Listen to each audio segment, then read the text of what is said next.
Speaker, let's first start about your reaction to this confirmation and what it means for you, because should you be Speaker in the next Congress, any sort of expansion of the courts, any balancing of the courts would have to be done through lawmaking that happened in your body. What is your reaction to tonight, and what are you open to in the future?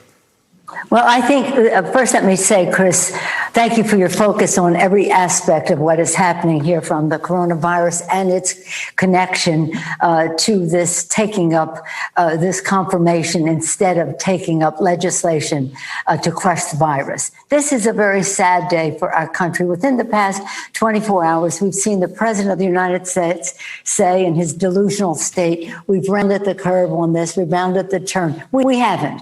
We've heard his chief of staff tell us, what, eyes wide open, as you said, this is a decision. They do not intend to control the virus.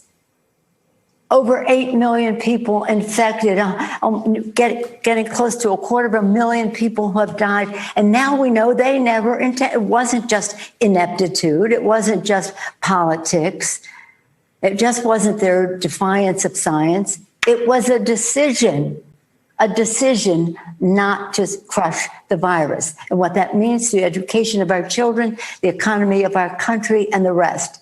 And what do they do but rush this Supreme Court nomination through, which has an impact on the health and well-being of the American people. It's only 8 days until the election. People are voting now. As you know, over 60 million people have already voted. So in the middle of an election, they're putting this forward.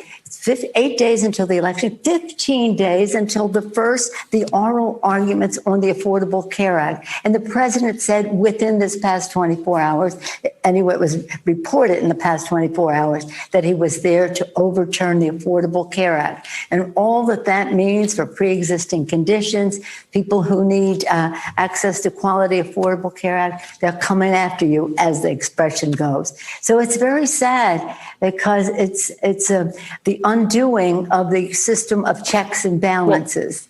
Well, if that's the case, I just want to, and all of what you said broadly in line with the way that I view things right now in terms of the state the country's in and their decisions. But if all that said, checks and balances could be reasserted. Abraham Lincoln expanded the size of the court.